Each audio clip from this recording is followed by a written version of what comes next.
السلام علیکم جی، میں محمد عارف اشرف آپ کے سامنے حاضر ہوں، اور میری طرف سے تمام دیکھنے والوں کو السلام علیکم۔ آج ہمارے 3 ٹاپک ہیں جن میں ہم نے بات کرنی ہے۔ پہلا ٹاپک یہ ہے کہ پاکستان کی فوج جو بغیر کسی جنگ کے اور بغیر کسی لڑائی کے جو سب سے زیادہ شہید فوجی ہیں وہ ہمارے ہی کیوں ہو رہے ہیں؟ ہمارا یہ سوال ہے جی، کیونکہ ہمارے جو پاک فوج کے جوان ہیں یہ کوئی ایسے نہیں تیار ہو جاتے، ان پر لاکھوں کا بجٹ ہوتا ہے، فل ٹریننگ ہوتی ہے، اور اللہ تعالیٰ نے اس ملک پاکستان کو اتنا سب کچھ عطا کیا ہوا ہے کہ ایک اپنے عام فوجی کی یہ تحفظ، عام فوجی کا تحفظ ہم کر سکتے ہیں۔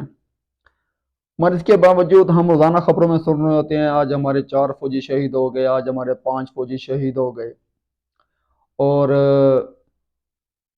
دہشت گرد جو پتہ نہیں بارڈر پار بیٹھے ہوتے ہیں یا بارڈر کے اندر بیٹھے ہوتے ہیں، پتہ نہیں آمنے سامنے بیٹھے ہوتے ہیں، کیسے ہے کہ ہمارے فوجیوں کو جو ہے وہ عام طریقے سے ٹارگٹ کر لیا جاتا ہے۔ ہمارے فوجیوں کو ٹارگٹ کس طرح کیا جا رہا ہے؟ ہم پریشان ہیں۔ ایک کچے کے ڈاکو کو اتنی سہولیات دی جا رہی ہے کہ ان کو 72 بند گاڑی دی جا رہی ہے، ان کو فل اسلحہ دیا جا رہا ہے، اور ان میں سے ابھی تک ہم نے کوئی شہادت کی اطلاع بھی نہیں سنی، مگر ہم نے کچھ ویڈیوز جو ہیں سوشل میڈیا پہ ہم نے دیکھی ہیں کہ کچے کے ڈاکوؤں نے ہمارے پولیس والوں سے وہ 72 بند گاڑیاں بھی چھین لی ہیں، ان کو اور مضبوط کر رہے ہیں۔ اس پہ ہم بعد میں بات کریں گے، مگر ہمارا جو آج مین چیز ہے وہ یہ ہے کہ ہمارے فوجی کیوں شہید ہو رہے ہیں؟ اتنا بجٹ لگانے کے باوجود، اتنی سہولیات دینے کے باوجود ہمارے ملک پاکستان کے مادر وطن کے یہ جو فوجی ہیں ان کو اتنا آسانی سے ٹارگٹ کس طرح کیا جاتا ہے؟ ہم نے خبروں میں کبھی بہت کم سنا ہے کہ کسی ملک کے فوجی جو ہیں اتنی آسانی سے ٹارگٹ ہو جاتے ہوں، اور وہ جو ہمارے فوجی ہیں ان کے جو فوجی ہیں وہ شہید ہو رہے ہوں یا ان کے فوجی مر رہے ہوں۔ ہمارے فوجی اتنے جلدی اور اتنے آسانی سے ٹارگٹ کیے جاتے ہیں، کس طرح کیے جاتے ہیں؟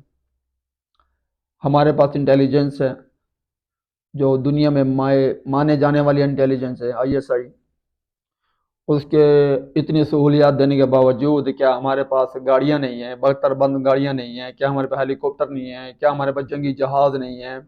کیا ہمارے پاس سیفٹی کے اپنے فوجیوں کو سیفٹی دینے کے لیے کچھ نہیں ہے؟ اتنا اربوں روپے کا بجٹ ہم جو اپنی ملٹری کو دیتے ہیں وہ کس وجہ سے دیتے ہیں؟ کہ ہمارے روزانہ 5 10 15 4 5 6 7 8 10 روزانہ کوئی نہ کوئی ہمارا فوجی جو ہے شہید ہو کے ہمارے پاس آ جاتا ہے۔ بھائی ہمیں اپنے فوجی بہت زیادہ عزیز ہیں، بہت زیادہ۔ ہمارے فوجی ہمیں اپنی جان سے بھی زیادہ پیارے ہیں۔ ہمارا صرف سوال یہ ہے کہ ہمارے فوجیوں کو اتنا آسانی سے ٹارگٹ کس طرح کیا جا رہا ہے؟ اور پاکستان گورنمنٹ کے پاس، ہماری مسلح افواج کے پاس اتنی سہولیات ہونے کے باوجود ہمارے فوجی کیوں شہید کیے جا رہے ہیں؟ کیوں شہید ہوتے ہیں؟ کون سی ایسی چیز ہے؟ اگر دشمن ہے ہیلی کاپٹر استعمال کرو، اگر ہمارے فوجی آگے کارروائی کے لیے جا رہے ہیں تو 72 بند گاڑیاں دو۔ ہمیں سمجھ میں نہیں آ رہی کہ ہمارے فوجیوں کو کیوں شہید کیا جا رہا ہے۔ اور دوسری جی، عمران خان صاحب کے بارے میں اڈیالہ جیل میں جو خرچے آ رہے ہیں ان کی تفصیلات بتائی جا رہی ہے قوم کو کہ ماہانہ جو ہے وہ 12 لاکھ روپیہ خرچہ آتا ہے۔ تو آپ کو کس نے کہا جی آپ عمران خان صاحب کو اڈیالہ جیل میں رکھ لیں؟ کیوں رکھا ہوا ہے؟ کس کیس میں رکھا ہوا ہے؟ کیس جھوٹے ثابت ہو رہے ہیں اور آزاد بھی ہو رہے ہیں، تو کیا ملک پاکستان میں ایک پرچہ کاٹنا بہت ہی آسان ہو گیا ہے؟ یعنی کہ کسی بھی شریف آدمی کو آپ 2 منٹ میں دہشت گرد بنا دیں اور پھر بعد میں آپ قوم کو یہ سنائیں کہ جی اس پر خرچہ اتنا آ رہا ہے، کس نے کہا آپ کو اپنے 12 لاکھ روپے خرچہ کریں؟ اور دوسری بات یہ ہے کہ پوری تفصیلات اڈیالہ جیل کی جو بتائی جا رہی ہے میڈیا پہ، اور جو بتائی جا رہی ہے سوشل میڈیا پہ اور عوام کو، کہ اتنے سیکورٹی گارڈ ہوتے ہیں، اتنا آفیسر ہوتے ہیں اس کے اوپر، 5 سے 6 سیکورٹی گارڈ ہیں، یہ ہیں وہ، تو یہ تو آپ میرے خیال میں ہمارے نالج کے حساب سے آپ ان کو بتا رہے ہیں جو دہشت گرد ہیں، جو خدا نہ خواستہ اس پہ حملہ کر کے، اور ان کو پوری جانچ پڑتال پوری کر کے دی جا رہی ہے کہ ہمارے پہ اتنے سیکورٹی گارڈ ہوتی ہیں، وہ ان کے یہ سیل ہے یا یہ سیل ہے۔ آپ پلیز مہربانی کیا کریں، یہ جو ہوش کے ناخن لیں آپ لوگ، کیونکہ اس طرح کی انفارمیشن دینا اچھی بات نہیں ہے۔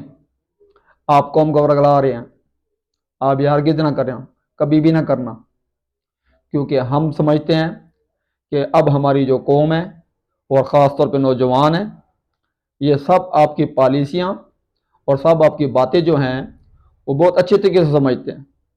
آپ پرانے دور کے ہوئیں گے، مگر یہ 2024 لگ چکا ہے، اور اس عمران خان صاحب نے اس ملک کی قوم کے بیٹوں کو اتنا ہوشیار کر دیا، اور اس بیٹیوں کو بھی جو عمران خان صاحب کی وجہ سے جیلوں میں آج بھی ہیں، اتنا ان کو سمجھدار کر دیا ہے کہ آپ کے ہر سوال کا جواب ایک عام پاکستانی بھی دے سکتا ہے، اور ہر میڈیا ٹاک شوک پہ بیٹھ کے وہ تمام تفصیلات بتا سکتا ہے جو آپ کبھی نہیں پتہ ہوئیں گی۔ اور جی تیسرا جو ہمارا ایشو ہے وہ یہ ہے کہ مریم صاحبہ، مریم نواز صاحبہ، جو اس ٹائم پنجاب کی گورنمنٹ کی اور وزیر اعلیٰ پنجاب ہیں، اب شو بازی چھوڑ دیں، آپ لوگ شو بازی نہیں چلے گی، اس ملک میں کام کرنا پڑے گا، جتنی عیاشیاں کرنی تھیں کر لیں، جتنے آپ لوگوں نے اپنے ٹوٹ پونے دکھانے تھے دکھا دیے، سیلفیاں بنوا لیں، مہینہ مل گیا آپ کو، اب آپ کام شروع کر دو، کیونکہ کام کی بنا پہ ہی آپ کو اگلے سال بھی ووٹ مل سکتے ہیں۔ اگر آپ صرف سیلفیاں بنواتے رہیں گی اور کیمرے استعمال کرتے رہیں گی تو اس سے کبھی بھی قوم جو ہے وہ آپ پہ بھروسہ نہیں کریں گی۔ تو آپ کو جو ہے اپنے سینئر سیاستدانوں سے جو ہے کچھ کام سیکھ لیں، تاکہ اس ملک پاکستان میں خاص طور پہ ہسپتالوں پہ بہت زیادہ توجہ دینے کی ضرورت ہے، کیونکہ ہسپتالوں میں جو ہے وہ انسانی حقوق بالکل پامال ہو چکے ہیں، صرف ان کو ایک زندہ مریض کو مردہ سمجھا جا رہا ہے۔ تو آپ پلیز مہربانی کر کے خاص طور پہ ہسپتالوں پہ توجہ دیں اور اپنے تھانوں پہ توجہ دیں، جو بلا وجہ ہی کسی پہ FIR کاٹ کے اور اس سے جو ہے نا 5 6 7 لاکھ کی ڈیمانڈ کی جاتی ہے، تو آپ یہ جو ہے نا کام بند کر دیں۔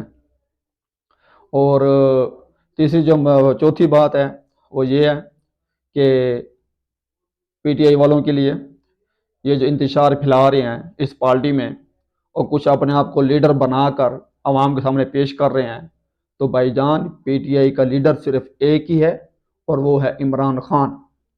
اس کے علاوہ اور کوئی بھی ہمارے نزدیک کوئی لیڈر نہیں ہے، چاہے وہ شیر افضل مروت ہے، چاہے وہ شہریار آفریدی صاحب ہیں، چاہے وہ کوئی بھی ہیں، صرف اور صرف عمران خان صاحب۔ تو آپ پلیز میرے چینل کو سبسکرائب کریے گا، اگر آپ کو میری باتیں اچھی لگی ہوں تو مجھے لائک ضرور کریے گا۔